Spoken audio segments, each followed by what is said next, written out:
આપણે આજે કોસ્મિક રે સ્ટાર્ટ કરીશું. કોસ્મિક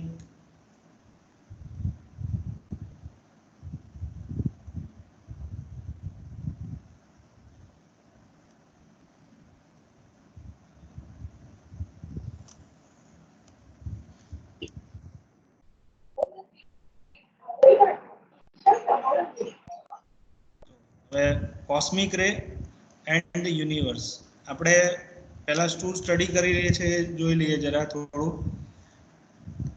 આપણે સ્ટડી છે એ પેપર 8 એમાં યુનિટ 2 આપણે સ્ટડી કર્યું છે. એમાં કયો સિલેબસ આવે મેં તમને સિલેબસ શેર કરેલો છે. એમાં ફર્સ્ટ પાર્ટમાં યુનિટ 2 માં 3 પાર્ટ આવે છે.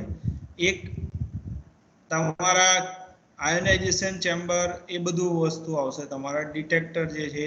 પછી બીજા પાર્ટમાં એક્સેલરેટર આવશે અને થર્ડ પાર્ટમાં આ કોસ્મિક રે વાળો ટોપિક. એટલે યુનિટ 2 જે છે પેપર 8 માં યુનિટ 2 એ 3 પાર્ટમાં વહેંચાયેલું છે. ડિટેક્ટર જે આપણે બાકી છે જોવાના, એક્સેલરેટરમાં આપણે વાન ગ્રાફ જનરેટર, લિનિયર એક્સેલરેટર અને સાયક્લોટ્રોન આ 3 જે છે જો હવે આપણે પાછું જે છે એ સાયક્લોટ્રોનમાં કોઈને ડાઉટ હોય તો બોલજો, નહીં તો હું એમના પછી બીટાટ્રોન આવે છે. સાયક્લોટ્રોનમાં શું પ્રોબ્લેમ છે કે પોઝિટિવ આયનમાંથી જ આપણે એને એક્સેલરેટ કરાવી શકીએ છીએ. તો એના પછી ઇલેક્ટ્રોન કે એવા પાર્ટિકલ માટે આપણે એક્સેલરેટ નથી કરાવી શકતા. તો ઇલેક્ટ્રોન માટે પર્ટિક્યુલરલી બીટાટ્રોન કરીને ડિવાઇસ આવે છે. એ બીટાટ્રોન જે છે એનો પણ આપણે વિડીયો મૂકીશું. હવે અને એના પછી જે આવશે આ 4 માંથી એક આવવાના ચાન્સીસ 100% છે. કયા કયા? Van de Graaff generator, linear accelerator, cyclotron and આપનું લાસ્ટ જે છે એ બીટાટ્રોન. આ મોટી થિયરીમાંથી આવે 100% અને એક્ઝામ્પલ એના કરવાનું. તો હવે આપણે ટોપિક જોઈશું કોસ્મિક રેઝ અને યુનિવર્સ. તો કોસ્મિક રે શું છે એની આપણે ચર્ચા કરીએ. તો કોસ્મિક રે is a highly પેનિટ્રેટિંગ radiation which are continuously entering the earth atmosphere in all direction from outer space. એટલે કે કોસ્મિક રે એ હાઈલી પેનિટ્રેટિંગ એટલે ભેદન શક્તિ વાળા વિકિરણો છે જે કન્ટિન્યુઅસલી અર્થના એટમોસ્ફિયરમાં આપણા દાખલ થાય છે બધી દિશામાંથી. ક્યાંથી? આઉટર સ્પેસમાંથી. કોસ્મિક રે consist of high energetic charge particle. એટલે કોસ્મિક જે કિરણો છે એની અંદર charge particle, positively charge particle મોટા ભાગે છે. હાઈલી ચાર્જ પાર્ટિકલ જેની એનર્જી જે છે 15 જીવી 15 જીવી જેટલી જે છે એ. હવે આ બધા કોસ્મિક રે આપણે તો નથી જોઈ શકવાના, તો એના માટે ઘણા બધા ડિટેક્ટર જે છે એ આપણે સૌપ્રથમ જે ડિટેક્ટર છે કોસ્મિક રે એ એલ્સ્ટર અને જેન્ટલ એને 1899 માં અને CTR વિલ્સન આ બધાએ જે છે ફાઇન્ડ કરેલું છે.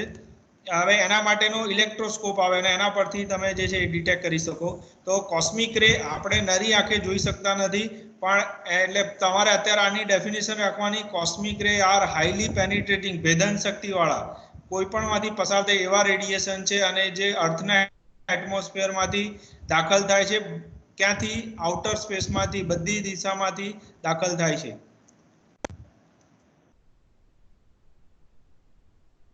હવે એકચ્યુઅલમાં એક કોસ્મિક રે શેનું બનેલું છે પહેલા એના વિશે ચર્ચા કરીએ, પછી આપણે લેટિટ્યુડ ઇફેક્ટ પર આવીએ અને આ એઝીમ્યુથ બધી ઇફેક્ટ જે છે એના પર પછી આવે. આપણે પહેલા ટાઈપ જોઈએ. હા, અહીંયા તો પ્રાઇમરી કોસ્મિક રે એટલે કે શું? તો સૌપ્રથમ જે દાખલ થયા હોય પહેલા કોસ્મિક રે જેવા એન્ટર થાય છે અર્થના એટમોસ્ફિયરમાંથી, એવા પહેલા જે દાખલ થાય એને પ્રાઇમરી કહેવાય. પ્રાઇમરી કોસ્મિક રે ની અંદર શું હોય? તો primary cosmic ray made up of અથવા consist of mainly positively charge particle with atomic nuclei. Atomic nuclei with Z એટલે કે એટોમિક નંબર જે છે પરમાણુ ક્રમાંક નંબર 40 સુધીના, 1 થી લઈને 40 સુધીના બધા જે છે એ. એટલે કોસ્મિક રેમાં કોઈ એક નથી. Z=1 એને હાઇડ્રોજન ન્યુક્લિયાઈ કહેવામાં આવે છે. Z=હિલિયમ કહેવામાં આવે. એવી રીતે 40 સુધી પરમાણુ ક્રમાંક ધરાવતા એટોમિક નંબર જે પોઝેસ કરતા 40 સુધી જે છે તમારા એની અંદર એ કોસ્મિક રેમાં, પણ એમાં મોટા ભાગે 90% જે છે પ્રોટોન્સ હોય, 9% હિલિયમ, એટલે 99% તો હાઇડ્રોજન અને હિલિયમ, એટલે Z બરાબર 1 અને Z બરાબર 2 વાળા હોય છે. બાકીના 1% માં બાકીના બધા હેવી એલિમેન્ટ જે છે આવી ગયા અને એની એનર્જી 1 મેગા ઇલેક્ટ્રોન વોલ્ટ થી લઈને 10⁻14 મેગાવોલ્ટ ઇલેક્ટ્રોન સુધીની. તો આવા કોસ્મિક રે તમને પૂછે કે પ્રાઇમરી કોસ્મિક રે માં શું હોય છે, તો પ્રાઇમરી કોસ્મિક રે માં 90% પ્રોટોન, 9% હિલિયમ ન્યુક્લિયાઈ અને બાકીના 1% છે એની અંદર તમારે આ બધા એલિમેન્ટ જે હોય છે. સેકન્ડરી કોસ્મિક રે એટલે કે શું, પ્રાઇમરી ધારો કે એન્ટર થઈ ગયા, હવે પ્રાઇમરી કોસ્મિક રે જે છે એ શું કરે, અર્થના એટમોસ્ફિયરમાં શું હોય, ગેસ મોલેક્યુલ હોય, નાઇટ્રોજન, ઓક્સિજન, એ બધાને આયોનાઇઝ કરવાનું કામ કરે. આયોનાઇઝ કરવું એટલે શું, એ એને પોઝિટિવ અને નેગેટિવ આયન છૂટા પાડવાનું કામ, એને આયોનાઇઝેશન કહેવાય. તો ગેસના અણુઓ ન્યુટ્રલ હોય પહેલા, અને જ્યારથી પેલા કોસ્મિક રે બહારથી દાખલ થાય એને પ્રાઇમરી કહેવાય, પહેલા દાખલ થાય. હવે એ જે હવામાં રહેલા એટમોસ્ફિયરમાં રહેલા જે ન્યુટ્રલ ગેસ એટમ છે, ઓક્સિજનના, નાઇટ્રોજનના, તો એ બધા એટમને શું કરે, ન્યુટ્રલ એટમને આયોનાઇઝ કરે. ન્યુટ્રલ એટમમાંથી આયોનાઇઝેશન કઈ રીતે થાય, ન્યુટ્રલ હોય એમાંથી પોઝિટિવ આયન અને નેગેટિવ આયન છૂટા પડે, એને આયોનાઇઝેશન કહેવાય. તો એવા જે પોઝિટિવ અને નેગેટિવ છૂટા પડે એ જે છે એની આપણે વાત કરીએ. તો જુઓ, when a primary cosmic ray interact એટલે એનું અથડામણ થાય with the atmospheric gases, એટલે કે એટમોસ્ફિયરમાં રહેલા ઓક્સિજન, નાઇટ્રોજન બધા સાથે અથડાય ત્યારે સેકન્ડરી કોસ્મિક રે પ્રોડ્યુસ થાય છે. હવે આ બધી પ્રોસેસ છે એ કેટલી હાઈટ ઉપર થાય છે, બિલો અલ્ટિટ્યુડ, એટલે કે હાઈટ 20 કિલોમીટર જે છે. તો તમને કોસ્મિક રે જે સેકન્ડરી કોસ્મિક રે ક્યાં આગળ સુધી જોવા મળે, પૃથ્વીના જે સપાટી છે એનાથી 20 કિલોમીટર સુધીમાં તમને આ કોસ્મિક રે જે દેખાય એ એને સેકન્ડરી કોસ્મિક રે દેખાવામાં કહેવામાં. પણ જેવા દાખલ થાય છે એવા એને પ્રાઇમરી કહેવાય. તો પ્રાઇમરીમાંથી સેકન્ડરી બને છે.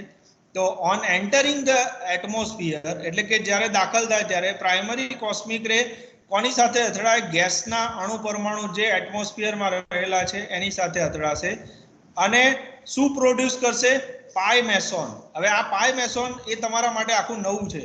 તો પાઈ મેસોનમાં પોઝિટિવ પાઈ MASON, pi plus, pi minus અને પાઈ મેસોન શું છે એની આપણે આગળ એકવાર ચર્ચા કરીશું. એ બહુ લેક્ચર તમારું એક મોટું માગી લેશે, એના માટે આપણે ચર્ચા કરીશું. અને સમ હાઇપ્રોન, આ એક વસ્તુ તમારા માટે નહીં.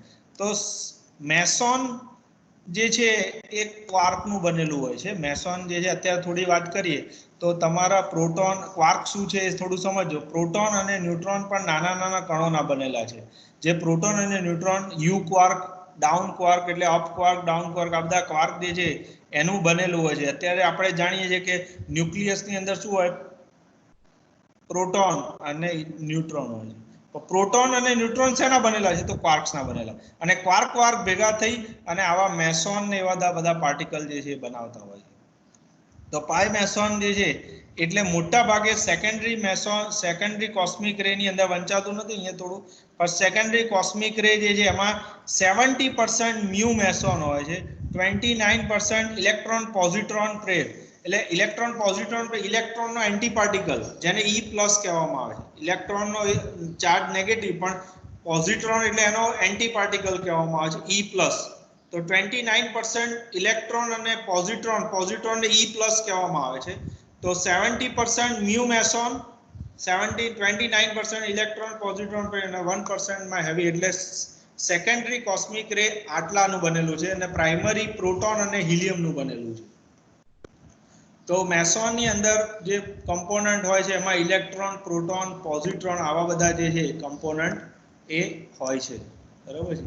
તો આપણે આ મેઇન વસ્તુ કોસ્મિક રે જે છે. હવે તમને થાય કે કોસ્મિક રે સર આવે ક્યાંથી, આ બધી જે છે એની થિયરી છે પાછળથી, કે એઝમ્પશન લેવામાં આવે કઈ કઈ જગ્યાએથી. તો એવું માનવામાં આવે છે કે બિગ બેંગ થયો એ વખતે આ બધા જે છે એ આવેલા હશે. તો આપણે થોડી એની વાત કરીએ. હા, અહીંયા ઓરિજિન એટલે કે કોસ્મિક રે ક્યાંથી આવ્યા હશે. તો એના માટે ઘણા બધા સાયન્ટિસ્ટોએ ઘણી બધી થિયરી જે છે એના વિશે આપણને કીધેલું છે. તો એમાંથી આપણે વાત કરીએ.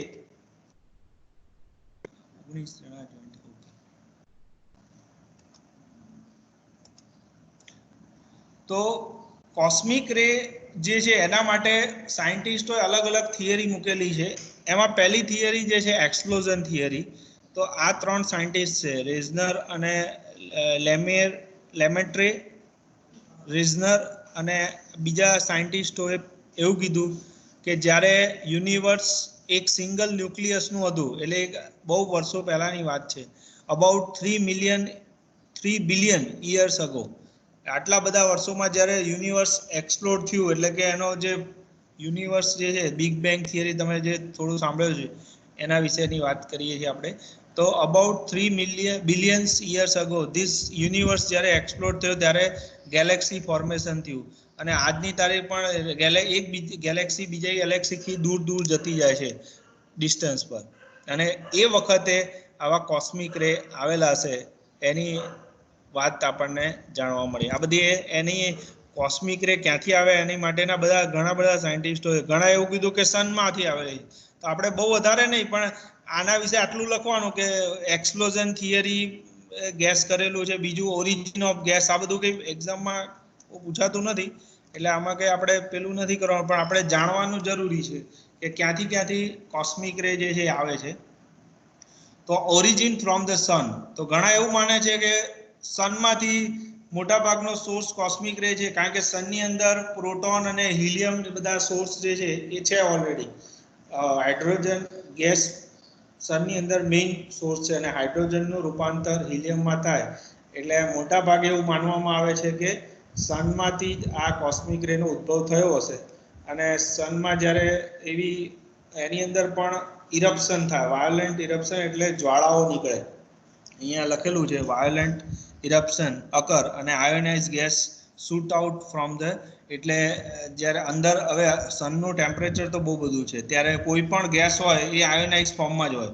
આયોનાઇઝ ફોર્મમાં એટલે પોઝિટિવ નેગેટિવ આયન છૂટા જ હોય, અને એમાંથી જ્યારે એવા પોઝિટિવ અને નેગેટિવ આયન જે છે એ જ્યારે સનમાંથી બહાર નીકળ્યા ત્યારે એને આપણે એવું માનીએ છીએ કે એમાંથી પ્રોટોન નીકળેલા હશે, અને પ્રોટોન એ કોસ્મિક રેનો ભાગ છે, એટલે એવું માનવામાં આવે છે. બીજી થિયરી એવું કહે છે કે મોટા ભાગના કોસ્મિક રે જે છે એ સનમાંથી આવેલા હોય એવું માનવામાં આવે છે.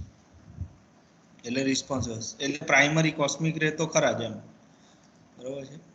બીજું કોસ્મિક રે સ્ટાર. હવે સ્ટારમાંથી ઘણા એવું કીધું કે another view is that cosmic ray come from the so called cosmic ray star.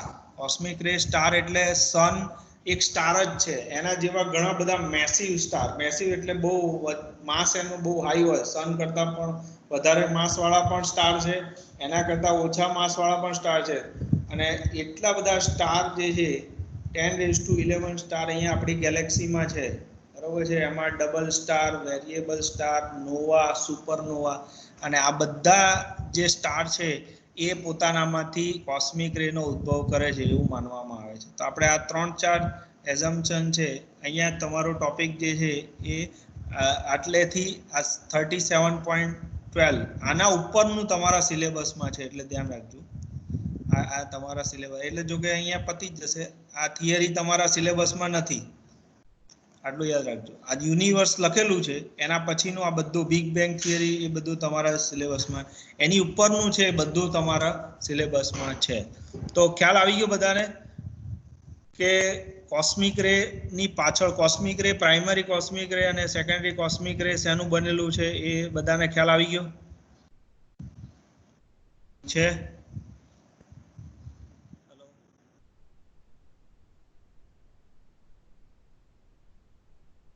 હવે કોસ્મિક રે નો અભ્યાસ થોડો કરવાનો છે આપણે, કે કોસ્મિક રે કેટલી હાઈટ પર વધારે જોવા મળે. અહીંથી 5 કિલોમીટર અર્થને જે સપાટી છે પૃથ્વીની સપાટી એનાથી કેટલા કિલોમીટર સુધી આપણને કોસ્મિક રે જોવા મળે, અને કેટલા એંગલે આપણને જે છે એ આપણે 12થમાં લેટિટ્યુડ એંગલ અને અત્યાર સુધી આપણે 10 સુધીમાં ભણી ગયા છે અક્ષાંશ રેખાંશ બધા, લેટિટ્યુડ અને લોન્જિટ્યુડ જે છે એ એના પરથી આપણે કોઈ પણ સ્થળ જે છે, દરેક સ્થળ હોય આપણા, બરોબર છે, એનું અક્ષાંશ રેખાંશ પરથી એની માહિતી આપણને મળતી હોય. તો આપણે અત્યારે એ જોવાનું છે કે કેટલા એંગલે આપણને પહેલી ઇફેક્ટ જે છે લેટિટ્યુડ ઇફેક્ટ જોવાની છે.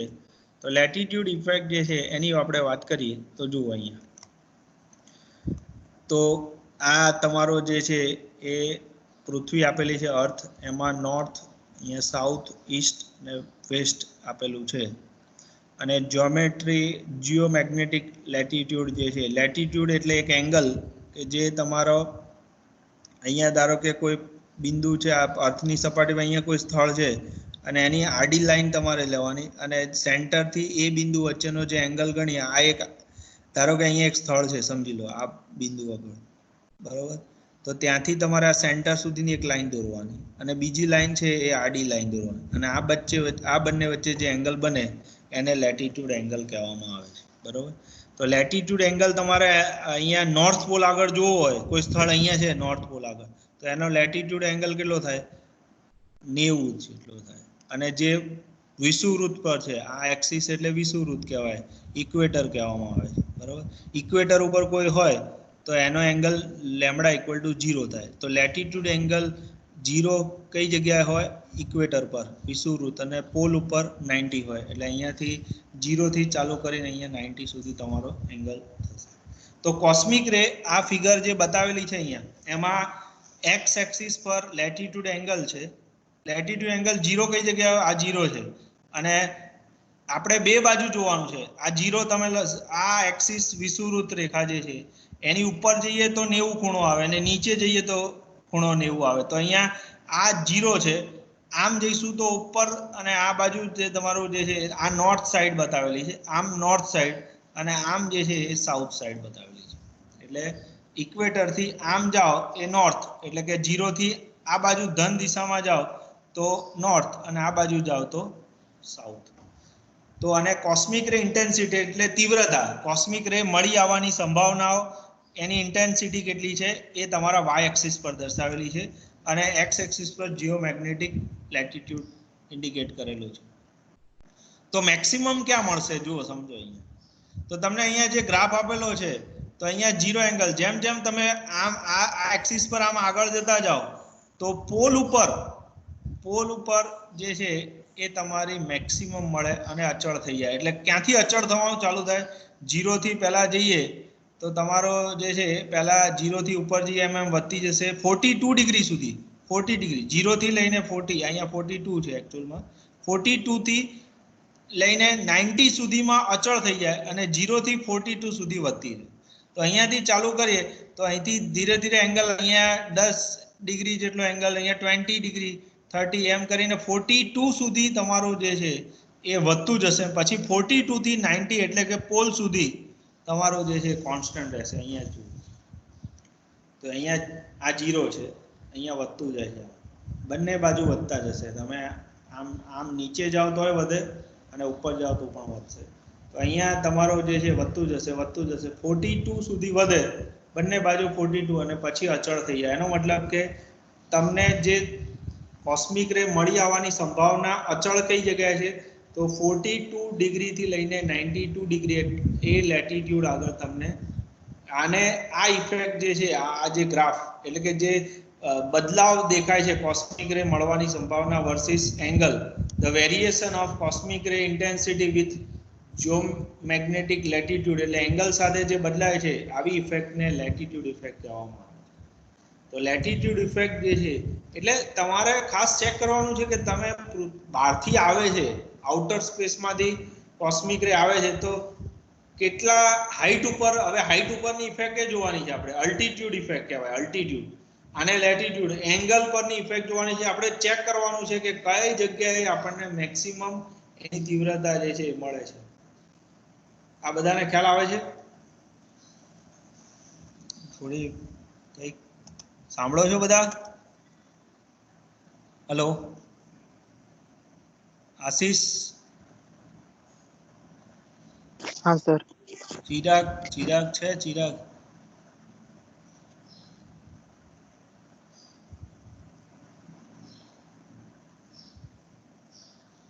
આપણે તમને આજે સમજાવ્યું, ખ્યાલ આવ્યો કે નહીં આવ્યો?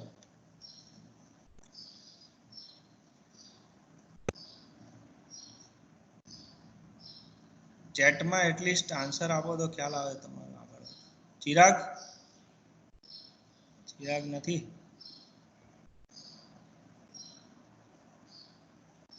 પવન પટેલ. હા સર. હા, ખ્યાલ આવે છે.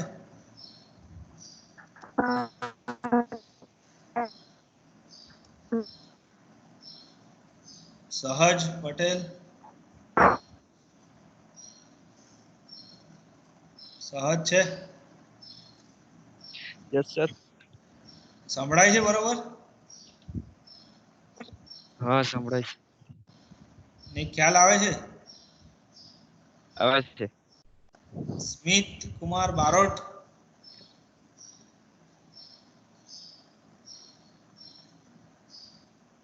સ્મિત બારોટ છે.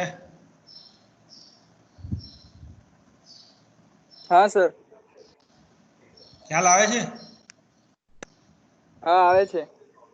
પેલો વિડિયો જોયેલો સાયક્લોટ્રોન? હા સર જોયેલો. ખબર પડી? ખબર પડી સર. ડાઉટ છે કઈ? ના સર વાંચવા પડે છે. વાંચવા પડે એટલે તમે સાંભળ્યો એમાં ખબર પડી કે નહીં પડી એમ? સાંભળ્યું એમાં તો ખબર પડી. હા તો વાંચો એકવાર અને કઈ હોય તો પૂછો, બરોબર ને? હા. બીજા કોઈ કઈ હોય તો તમારે કહેવાનું છે આમાં. ક્લાસમાં પછી બેસી રહે ને કઈ ખબર નહીં પડે તો એનો મતલબ નથી. કોસ્મિક રે માં ખ્યાલ આવ્યો બધાને?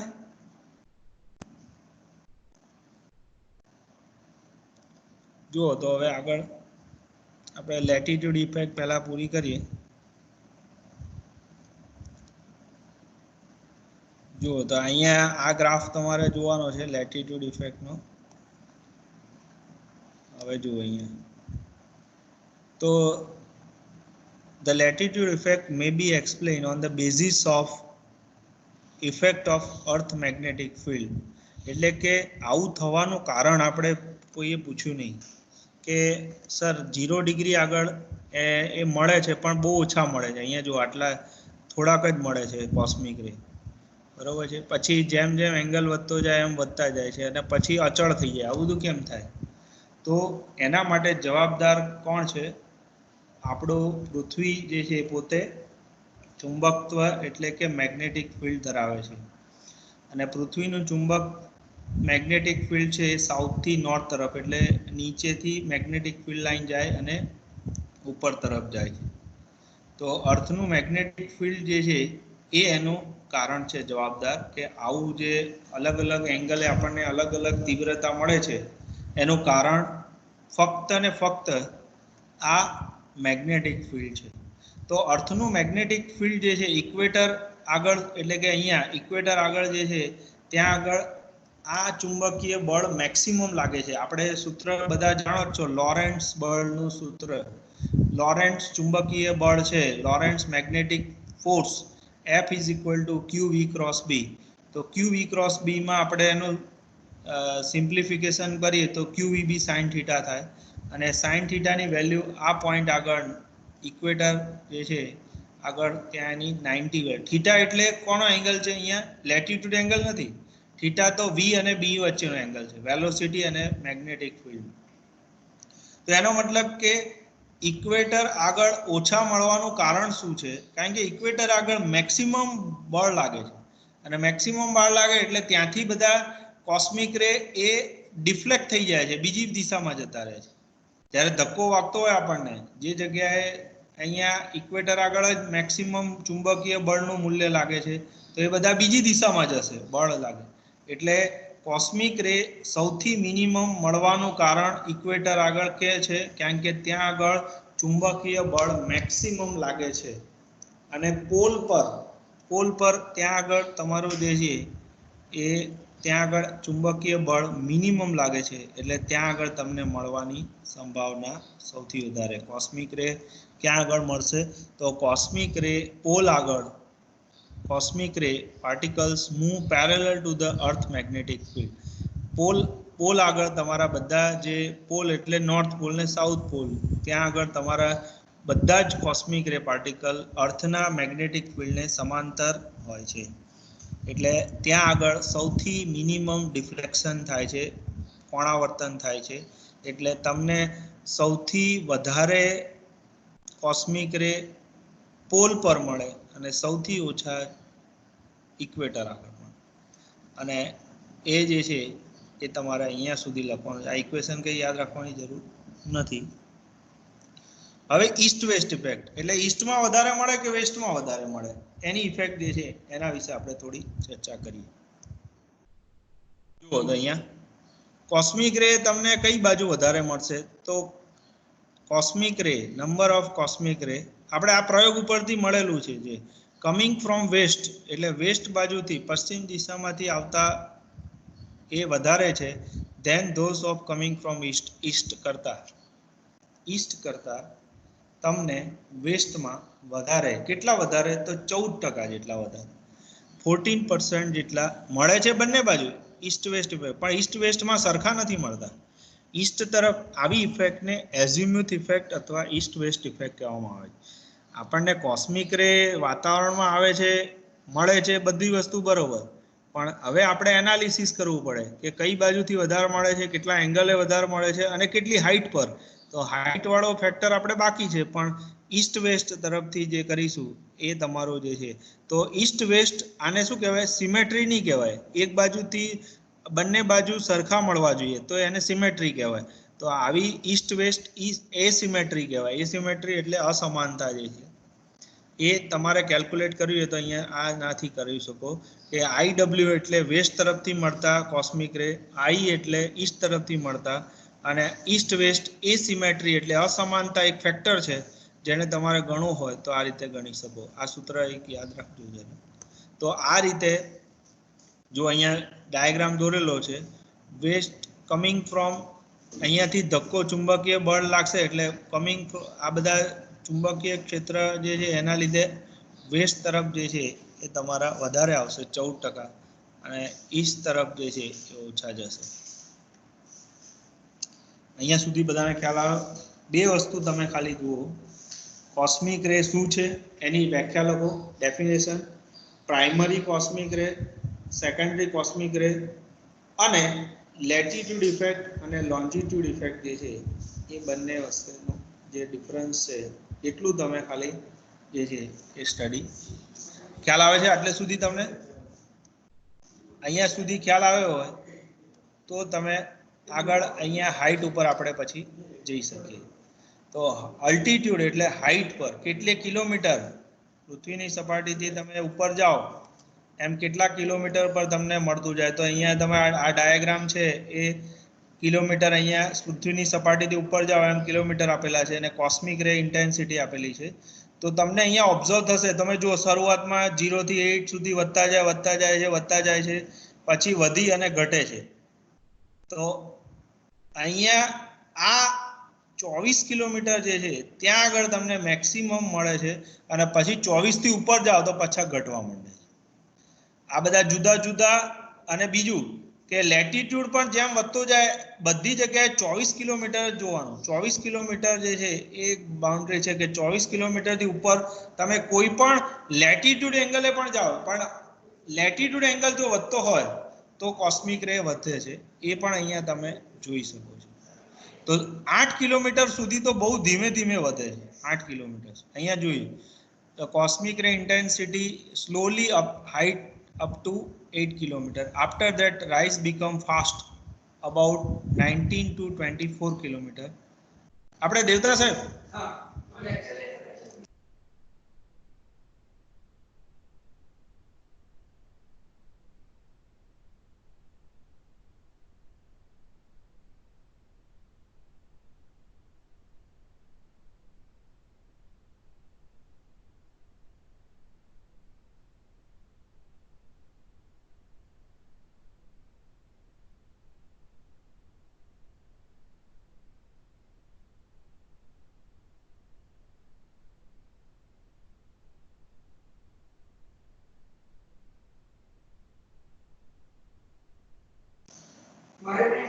હા તો અહીંયા 0 થી 8 કિલોમીટર સુધી બહુ ધીમે વધે છે, 8 થી 14 માં બહુ ફાસ્ટ, અને પછી 14 એ 24 એ મેક્સિમમ, અને પછી હજી ઉપર જાઓ તમે તો પછી ડિક્રીઝ થતું જાય છે.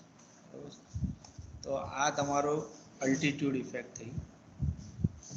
બરાબર છે? તો ખાસ તમારે છે ને આ ઇંગ્લિશમાં બધી થિયરી આજે લખવાની છે. કઈ થિયરી લખશો આજે? પ્રાઇમરી કોસ્મિક રે લખવાની, સેકન્ડરી કોસ્મિક રે લખવાનું, કોસ્મિક રેની વ્યાખ્યા લખવાની, અને આ 3 થિયરી જે છે એ લખવાની. કઈ? લેટિટ્યુડ એંગલ વાળી, પછી ઈસ્ટ વેસ્ટ ઇફેક્ટ, અને ના ખબર પડે તો તમે નંબર છે મારો, તમે ગ્રુપમાં તો કદાચ એડમિન તરીકે નહીં હોય, પણ પર્સનલી તમારે મેસેજ કરી દો કે સર આમાં કદાચ અમને ખ્યાલ નથી આવતો, તો આપણે એને ડિસ્કસ કરી શકીએ. બોલો, ખ્યાલ આવે છે અહીંયા સુધી? તો તમારે કોસ્મિક રે એટલે તમારે આ જે ચેપ્ટર આપણે યુનિટ 2 ભણીએ છીએ એમાં બહુ બધી વસ્તુઓ જે છે એ આવે છે. આપણે 3 યુનિટ હું ભણાવવાનો છું તમને. એમાંથી આપણે અત્યારે પેપર 8 નો બીજો યુનિટ જે છે એની ચર્ચા કરી. બરાબર છે? તો આ દરેક જણ જે છે કોસ્મિક રે વિશે જરા થોડું લખશે આજે. બરાબર છે? ઓકે, આ તમને ફાઇલ તો છે જ ને બધા જોડે? ચાલો, તો આજની અહીંયા મીટિંગ કોઈને કહેવાનું હોય તો બોલો. ચલો હવે, તો પછી આપણે મીટિંગ લીવ કરીએ. કોઈને પૂછવાનું છે કઈ ખ્યાલ ના આવ્યો હોય તો? સવાલ નહીં કરો તો એનો મતલબ કે તમને બધું સમજાઈ ગયું છે, કાં તો કઈ નથી સમજાયું, એવો મીનિંગ થશે.